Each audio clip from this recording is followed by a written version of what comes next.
Hi friends, இன்னைக்கு சிறகடிக்க ஆசை சீரியலில் முத்து குடிச்சிட்டு வந்துட்டு மீனாட்ட பேசிகிட்டு இருக்காரு. என்னை மன்னிச்சிரு மீனா அப்படின்னா, இன்னைக்கு நீங்கள் குடிச்சிட்டு வருவீங்கன்னு தான் எனக்கு தெரியுமே, வாங்க சாப்பிட்லாம் அப்படின்னு சொல்லி கூப்பிட்றாங்க. கொஞ்சம் சீக்கிரம் வர வேண்டியது தானே அப்படின்னு சொல்லி மீனா சொன்னோன்னே, டேய் விழுந்துறாரா பாத்துறா அப்படின்னு சொல்லி அண்ணாமலை வராரு. அவரை பார்த்தோன்னா, அப்பா என்னை மன்னிச்சிருப்பா, நான் தெரியாமல் குடிச்சிட்டேன்ப்பா, எனக்கு மனசு வலிக்குதுப்பா உன்னை பார்த்தோன்னே, நீ ஏப்பா அப்படி சொன்ன அப்படின்னு சொல்லி கேட்டுட்ருக்காரு. நீ இந்த வீட்டை கஷ்டப்பட்டு கட்டின, உனக்கு நான் உதவ முடியாமல் இருக்குதுன்னு ரொம்ப வருத்தப்பட்டு பேசியிருக்கேன். இந்த நாய் வந்து என்னை வந்து வீட்டை விட்டு நான் துரத்த பார்க்குறேன் அப்படின்னு சொல்லி மனோஜ் சொல்கிறான். இவனால அடித்தா என்னை இவன் தானே 27 லட்சத்தை தூக்கிட்டு ஓடி போனான் அப்படி இப்படின்னு பேசுகிறாரு.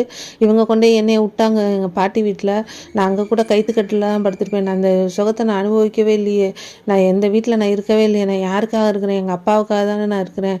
இந்த வீடு காசு பணம் எதுவுமே எனக்கு வேணாம், எங்கள் அப்பா தான் வேணும் அப்படின்னு சொல்லி சொல்கிறாரு.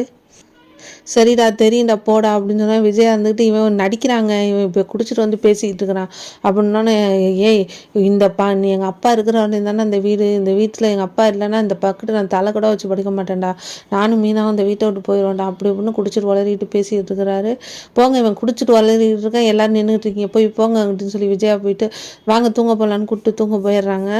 உள்ளே போனோன்னு அண்ணாமலை ஃபீல் பண்ணுறாரு. பற்றி அவன் எவ்வளோ ஃபீல் பண்ணி பேசுகிறான், அந்த அளவுக்கு அவன் மனசை நீங்கள் காயப்படுத்திருக்கிறீங்க அப்படின்னு சொல்கிறாரு. ஆமாம் அவன் பாசம்தான், அவனுக்கு விடிஞ்சோடனே எல்லாம் வேஷமாயிரும், படுங்க பேசாமல் அப்படின்னு சொல்லிட்டு விஜயா போகிறாங்க. காலைல எழுந்துச்சு எல்லாம் வர்றாங்க. மணி அடிக்கிற சவுண்டு கேட்டு எல்லாம் முழிச்சுட்டு மனோஜ் ஏம்மா அப்படி நைட் அவன் குடிச்சிட்டு வந்து அலமல் பண்ண, இப்போ நீ மணி அடித்து தூங்க விடாமல் பண்ணுறேன்னா, நான் எங்கடா மணி அடிக்கிறேன் அப்படின்னு சொல்லிட்டு ஒவ்வொருத்தரையாக பார்க்குறாங்க. அப்போ முத்து தான் மணி அடித்து சாமி கும்பிட்டுட்டு இருக்கிறாரு. என்ன இது ஒரே நாளில் இப்படி மாறிட்டான் அப்படின்னு சொல்லிட்டு, அப்பா நான் தெரியாமல் நேற்று வந்துட்டேன்ப்பா அப்படின்னு சொல்லிட்டு திரும்ப இந்த பழகுறல் அம்மா கொண்டாந்து கொடுக்குற காசில் ஒரு பைசா கூட நமக்கு வாங்கக்கூடாதுப்பா அப்படின்னு சொல்லி, ஏன் எங்கள் அப்பா கொடுக்கக்கூடாதுங்கிறீங்க அப்படின்னு சொல்லி சுருதி சண்டைக்கு வராங்க. சுருதி பேசாமல் போன சண்டையை எதுக்கு திரும்ப இழுக்கிறேன்னு ரவி சொல்கிறாரு. ஏன்டா ரவி உனக்கே தெரியும்ல அப்பா அவர் எவ்வளோ கேவலப்படுத்துறான்னு, அவர் காசில் வந்து நம்ம வீடு கட்டி இருக்கலாமாடா அப்படின்னு சொல்லி முத்து சொல்கிறாரு. சரி நீ பேசாமல் இரு சுருதி அப்படிங்கிறாங்க.